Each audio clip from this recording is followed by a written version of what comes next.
प्यारे साथियों, जैसा कि आप लोगों का क्लास 10 से अगस्त मंथ का मासिक परीक्षा 2024 में होने जा रहा है, तो यह वीडियो आपके लिए काफ़ी इंपॉर्टेंट होने वाला है। क्योंकि प्यारे बच्चों, अभी के इस वीडियो में ना हम लोग संस्कृत का बिल्कुल 100% ओरिजिनल पेपर लेकर के आ चुके हैं और आपको सब्जेक्टिव के साथ में ऑब्जेक्टिव दोनों का आंसर की भी बताएंगे और PDF भी डाउनलोड करने के लिए सिखाएंगे।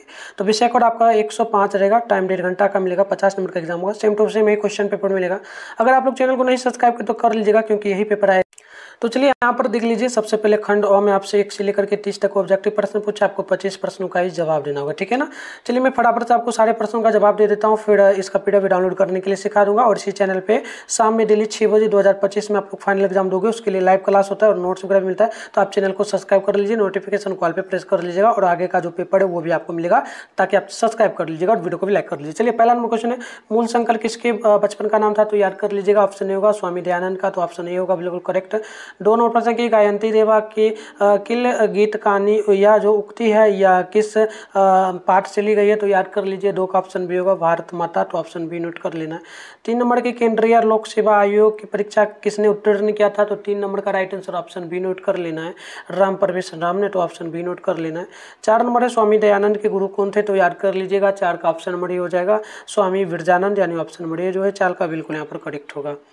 आइए आगे बढ़ते हैं। नेक्स्ट क्वेश्चन आपके सामने 5 नंबर है, आर्य समाज की स्थापना कब हुई थी, तो याद कर लीजिएगा। 5 का ऑप्शन बी होगा 1875 ईस्वी में, तो ऑप्शन बी नोट करना है। क्वेश्चन नंबर 6, कर्मवीर कथा पाठ के अनुसार लक्ष्मी कैसे पुरुष को प्राप्ति होगी, तो याद कर लीजिएगा उद्योगी पुरुष जो काम वगैरह करेगा, हार्डवर्क, यानी ऑप्शन बी होगा।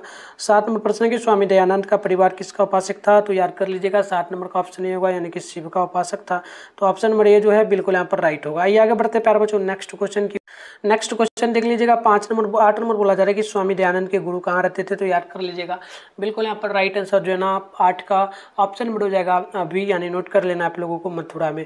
क्वेश्चन नंबर 9 है कि बिना बुलाए कौन प्रवेश करता है, तो याद कर लीजिएगा 9 नंबर का राइट आंसर ऑप्शन नंबर ये होगा, यानी कि मूर्ख लोग। क्वेश्चन नंबर यहाँ पर 10 है कि काम क्रोध और लोभ जो है ना किसकी प्राप्ति होती है, तो याद कर लीजिएगा 10 नंबर का ऑप्शन नंबर ये होगा, यानी कि नरक का प्राप्ति होता है, तो ऑप्शन ये नोट करना है। क्वेश्चन नंबर 11 है अक्षरारंभ किस प्रकार का संस्कार है, तो याद कर लीजिएगा 11 का ऑप्शन होगा शिक्षा संस्कार, यानी ऑप्शन नंबर ये आप लोगों को नोट करना है। आइए 12 नंबर प्रश्न को देख लेते हैं। सर्वशुक्ला सरस्वती महाकाव्य दंडी किसने कहा, तो याद कर लीजिए 12 का ऑप्शन नंबर आपका ये करेक्ट होगा, विजयंकरा ने, यानी ऑप्शन नंबर ये बिल्कुल करेक्ट होगा। 13 नंबर की सत्यमेव जयते किस उपनिषद में जो ना उल्लिखित है, तो 13 का याद कर लीजिएगा ऑप्शन नंबर ये होगा, यानी कि मुंडकोपनिषद में, तो ऑप्शन ये नोट करना है। 14 नंबर की जो ना कैमुदी महोत्सव किस शासनकाल में मनाया जाता था, तो याद कर लीजिएगा 14 का ऑप्शन नंबर ये हो जाएगा, यानी कि गुप्त काल में, तो ऑप्शन नंबर आपको 14 का जो है ना ए नोट कर लेना। चलिए आगे बढ़ते हैं। 15 नंबर क्वेश्चन आपसे बोला जा रहा है स्वामी दयानंद की मृत्यु कब हुई थी, तो याद कर लीजिएगा 15 का बिल्कुल ऑप्शन नंबर यहाँ पर जो है ना बिल्कुल बी करेक्ट होगा, यानी कि 1883 ईस्वी में। क्वेश्चन नंबर यहाँ पर जो है ना 16 संधि कितने प्रकार की होती है, तो याद कर लीजिएगा 16 का right answer option number C होगा, यानी कि 3 प्रकार की होती है। क्वेश्चन नंबर 17 है गुण निधि का उदाहरण कौन है, तो 17 का राइट आंसर ऑप्शन डी होगा, यानी कि विदा प्लस आल है। क्वेश्चन नंबर 18 है कि जो ना यह छठी किस लकार का रूप है, तो 18 नंबर का नोट कर लीजिएगा, ऑप्शन ए होगा, यानी कि लट लकार का, तो ऑप्शन ए नोट कर लेना। आइए आगे बढ़ते हैं। 19 नंबर क्वेश्चन बोला गया पटनम में किस कृदंत प्रत्यय का प्रयोग हुआ है, तो याद कर लीजिएगा 19 नंबर का ऑप्शन नंबर बिल्कुल यहाँ पर भी होगा, लेफ्ट का। 20 नंबर प्रश्न का अष्टाध्यायी किस समाज का उदाहरण है, तो याद कर लीजिएगा 20 नंबर का बिल्कुल ऑप्शन ये होगा, यानी कि द्विगु समाज। अब चलिए मैं फटाफट से आपको जो ना आंसर की डाउनलोड करने के लिए पहले सिखा देता हूँ, फिर आपको आगे आंसर भी बताऊंगा। तो प्यारा बच्चों, आंसर की डाउनलोड करने के लिए सबसे पहले आप अपने फोन में गूगल को ओपन करके मिठुन स्टडी सेंटर फटाफट से क्या करिए, सर्च कर लिए, ठीक है। मिठुन स्टडी सेंटर आकर के गूगल में सर्च कर लिए, ऊपर करिए फर्स्ट में मिठुन स्टडी सेंटर का ऑप्शन वेबसाइट मिलेगा, इस पर आपको क्लिक कर लेना। मैं आपको जूम करके दिखा रहा हूँ, इसी पर आपको क्लिक करना है। चलिए क्लिक कर लेते हैं। क्लिक करने के बाद 1 सेकेंड क्लिक करने के बाद इस प्रकार से इंटरफेस ओपन हो जाएगा। ज़्यादा कुछ नहीं करना, आराम से स्क्रॉल डाउन करना है, नीचे चले आना है। नीचे आओगे तो क्लास 12 का सेशन आप लोगों को यहाँ पर देखने को, क्लास 10 का सेशन यहाँ पर मिल जाएगा।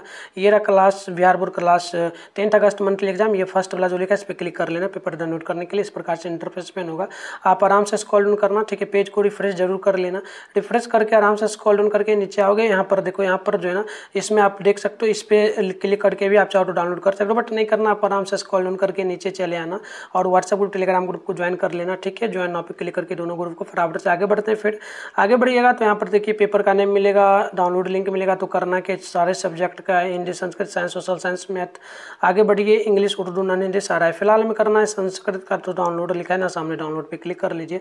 उसके बाद आपके सामने इस प्रकार से इंटरफेस ओपन होगा। पेज को जरूर यहाँ पर भी रिफ्रेश कर लेना है। रिफ्रेश करने के बाद नीचे आना है, यहाँ पर आपको रिफ्रेश करके नीचे आना है। नीचे आओगे तो इस प्रकार से ओपन होगा, ठीक है। आराम से आइएगा तो ऑब्जेक्टिव का आंसर की देखो प्रॉपर ये दिया गया है, इसको लिख सकते हो। इसके अलावा नीचे आओगे, सब्जेक्टिव प्रश्न का 5 प्रश्न आपको बनाना होगा, शॉर्ट में 2 मार्क्स वाला में। तो ये अभी प्रश्न दिखाऊंगा बट आंसर की यहाँ मिलेगा, आकर के डाउनलोड कर लेना। लॉन्ग क्वेश्चन में आपको 3 बनाना, तो मैं सारे प्रश्नों का आंसर के यहाँ डाल। चलिए अगली क्वेश्चन यहाँ पर देख लीजिएगा। बोला गया 21 नंबर की गायिका पद में किस स्टडी प्रत्यय का प्रयोग हुआ है, तो आप याद कर लीजिएगा। 21 नंबर का बिल्कुल ऑप्शन नंबर यहाँ पर सी हो जाएगा टॉप का। चलिए आगे बढ़ते हैं। 22 नंबर की अधुना अहम गृहम गमिष्यामि किस वाक्य में प्रयुक्त अव्यापद है, तो याद कर लीजिएगा 22 नंबर का ऑप्शन सी हो जाएगा अधुना। क्वेश्चन नंबर 23 है कि जो ना सचुत्वत संधि का उदाहरण निम्नलिखित में से कौन है, तो आप याद कर लीजिएगा 23 नंबर का ऑप्शन नंबर बिल्कुल यहाँ पर बी हो जाएगा सत्यपरश्चित। अगली क्वेश्चन देख लीजिए। 24 नंबर है मानवा पद में किस प्रकार का प्रत्यय का प्रयोग हुआ है, तो बिल्कुल आप 24 का नोट कर लीजिएगा, ऑप्शन ए होगा यानी कि आपका अन्य होगा।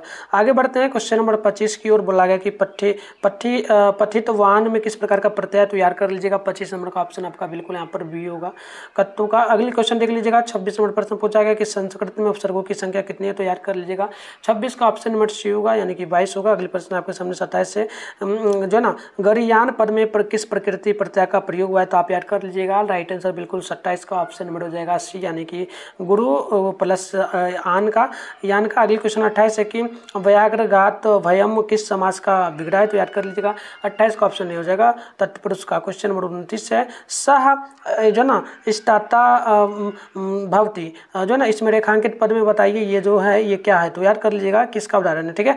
तो आप नोट करिए ना 29 का ऑप्शन आपका बी होगा यानी कि आपका क्रिया विशेषण का। 30 नंबर है कि अन्ना जो ना अन्न व्यय का अर्थ क्या है, तो याद कर लीजिएगा इसका ऑप्शन नंबर बी होगा यानी कि हाँ। तो ये मैंने आपको बता दिया ऑब्जेक्टिव का, और डाउनलोड करने के लिए भी सिखाई दिया हूँ। सब्जेक्टिव प्रश्न आप लोग यहाँ पर देख लो। खंड अ में जो है ना इसमें आपको कि नहीं 5 प्रश्नों का जवाब देना है, 2 नंबर बोला होगा, ठीक है ना। ये 2 नंबर बोला है यानी 10 नंबर के लिए होगा। तो आप देखो पहला नंबर प्रश्न बोला गया कि मध्यकाल में भारतीय समाज की स्थिति कैसी थी। ख नंबर है कि राम प्रवेश राम ने अपनी शिक्षा कैसे पूरी की, और यहाँ पर नीति श्लोक का पाठ में मुल्क के लक्षणों को कैसे बतलाया गया। और ग नंबर है कि भारतीय जीवन में संस्कारों की क्या उपदेश वो जो ना उपादेयता है। और र नंबर है कि भारत महिमा पाठ्य में वर्णित किया। 4 नंबर है कि आधुनिक संस्कृत लेखिकाओं का उल्लेख करें। और 6 नंबर है कि पाटलिपुत्र में विद्यमान दर्शनीय स्थलों का उल्लेख करें। और 4 नंबर की नाम और रूप छोड़ करके विद्वान लोग किस प्रकार से देवलोक में जाते हैं। और 4 नंबर की आलसकटा पाठ की मुख्य उद्देश्य क्या है। और यहाँ पर फाइनली है जन्म पूर्व संस्कार पर प्रकाश डालना है। तो ये था आपका जो ना 10 नंबर के लिए था। अब 2 नंबर प्रश्न है कि निम्नलिखित प्रश्नों में से 3 प्रश्नों का ही जवाब देना है। 15 नंबर के लिए होगा। 5 नंबर वाला प्रश्न है, 3 प्रश्न बनाने, ठीक है। चलिए क नंबर के गृहस्थ जीवन में जो ना गृह जीवन में प्रवेश हेतु विवाह संस्कार का वर्णन करें। और ख नंबर की नीति श्लोक का पाठ में वर्णित स्त्रियों की स्थिति का उल्लेख करें। और ग नंबर है कि ख नंबर बोला गया कि कर्मवीर कथा के मुख्य पाठ राम प्रवेश राम की जीवन का से हमें क्या शिक्षा मिलती है। ग नंबर की स्वामी दयानंद ने समाज सुधार के लिए क्या किया। और र नंबर है निम्नलिखित विषयों में से किसी एक पर आपको जो ना टिप्पणी लिखना है यानी कि अनुच्छेद लिखना है संस्कृत में। जैसे कि देख सकते हो यहाँ पर आपके सामने जो दिया जा रहा है, पहला दिया जा रहा है होली पर और व्यायाम पर, उसके बाद वायुयान पर, साथ में उद्यम पर। तो इन सभी में से किसी एक पर बनाना है। तो मैं आपको इसका उत्तर भी जो ना जस्ट अभी डाल दूंगा, नेक्स्ट वीडियो में भी लेकर के आऊंगा। चैनल को सब्सक्राइब करिए, गूगल से जाकर के आप लोग फटाफट से क्या कर लीजिए, डाउनलोड कर लीजिए। तो मिलते हैं नेक्स्ट वीडियो में, तब तक के लिए बाय बाय प्यारे।